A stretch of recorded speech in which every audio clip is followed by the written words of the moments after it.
కేటీఆర్ గారు ఈరోజు పొద్దున మీరు ఏదో మాట్లాడుకుంటూ నేను కేసీఆర్ గారి సైనికుని అన్నారు. మీరు కేసీఆర్ గారి సైనికులు కాదు, మీరు కేసీఆర్ గారి కుమారులు. కేసీఆర్ గారి తర్వాత రాజ్యాభిషేకం చేసి రాజు కావాలనుకున్న యువరాజు మీరు. సంవత్సరం క్రితం ఎప్పుడైతే అధికారం కోల్పోయారో యువరాజు రాజు అయిదామనుకున్న యువరాజు మతి భ్రమించి మాట్లాడుతున్నట్టుగా క్లియర్ గా అందరికి కనపడుతుంది.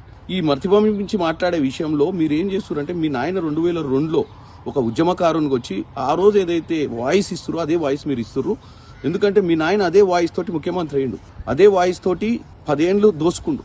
ఇప్పుడు మళ్ళీ మీరు వచ్చి అదే రీల్ వేస్తే ప్రజలు నమ్మరు. ఎందుకంటే మీ నాయన అప్పుడు నా ధ్యేయమే నేను ప్రాణాలు అర్పిస్తా తెలంగాణ కోసం, నాకు కానీ నా కుటుంబానికి కానీ అధికార కాంక్ష లేదు, మేము వస్తే దళితుని ముఖ్యమంత్రి చేస్తాం, మేము కాపలా కుక్కలం ఉంటామని చెప్పితేనే జనం నమ్మి మీకు ఓటేసారు. ఈ రోజు మళ్ళీ నువ్వు అదే డైలాగులు చెప్పుకుంటూ ముందుకు పోతే నడవదు. కేటీఆర్ గారు సంవత్సర పాలన గురించి చెప్తూ మొత్తం దోసుకున్నాం, ఆల్రెడీ తెలంగాణకు ముంచేసినాం, తెలంగాణ ప్రతిష్టను భంగం చేసినామని ఏదైతే చెప్తుర్రో మీరు ఒక్కసారి వెనుకకు తిరిగి చూడండి. ఈ రాష్ట్రానికి 7 లక్షల కోట్లు అప్పయింది.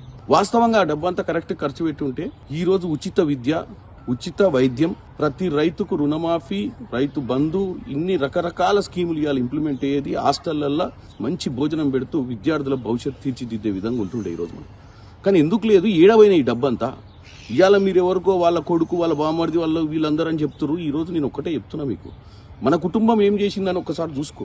ఎవరు ఈ కాంట్రాక్టర్లు, ప్రతిమ, భుజానా ఏదో ఉంది కదా రాజుగారుల కంపెనీ, పీపీ రేట్ల కంపెనీలు, ఇవన్నీ ఎట్నుంచి వచ్చిన కంపెనీలు, వీళ్ళ బ్యాక్గ్రౌండ్ ఏంది, వీళ్ళు గతంలో ఏముండే, మీ పాలనలో ఈ 7 లక్షల కోట్లలో ఎన్ని లక్షల కోట్లు ఈ కాంట్రాక్టర్లు వేసుకోపోయారని ఆలోచించండి. మరి వాళ్ళకి అప్పడంగా కట్టడానికి కారణం ఏంది? నువ్వు డైరెక్ట్ గా నువ్వేమంటారు, నేను కాంట్రాక్ట్ చేయలేదు, నా కుటుంబంలో ఎవరు చేయలేదు అంటున్నావు.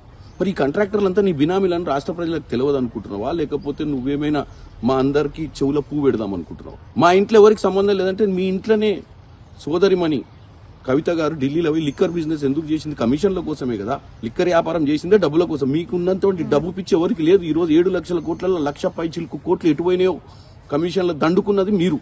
ఇవాళ విదేశీ పెట్టుబడులు పెట్టి విదేశాలలో ఏమేమి ఉన్నాయో అందరికి తెలుసు. ఈ రోజు తెలంగాణ ప్రజల్ని తప్పుతో పట్టేయకండి. మీ మీద జరిగిన ఈడీ కేసు చాలా చిన్నది. మీరు దోసుకున్న దాంట్లో అది ఒక 55 కోట్లు మాత్రమే. మీరు ప్రజాధనాన్ని పక్కదానికి ట్రాన్స్ఫర్ చేసిర్రు. కేబినెట్ మీటింగ్ పెట్టకుండా అన్న దాని మీద ఈడీ కేసు నడుస్తుంది. ఆ కేసును పట్టుకొని మీరు పదే కాంగ్రెస్ పార్టీని ఈ సంవత్సర పాలన గురించి మాట్లాడుతుర్రు.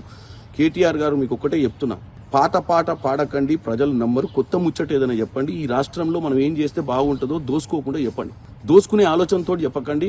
మళ్ళీ ముఖ్యమంత్రి కావాలన్న ఆశ నీకు ఉండడంలో తప్పు లేదు. ఎందుకంటే నీకు ఇందాకనే చెప్పిన, నువ్వు సైనికుని కాదు, యువరాజు అని. యువరాజు మాటలు, యువరాజు అని చెప్పి నేను మీకు ముఖ్యమంత్రిని అయితే మా నాయన తర్వాత నేనే ముఖ్యమంత్రి, మీ నాయన లెక్క ఎస్సీ దళితుడు అని చెప్పడానికి లేదు ఛాన్స్. నువ్వు ముఖ్యమంత్రి కావాలనుకుంటున్నావు.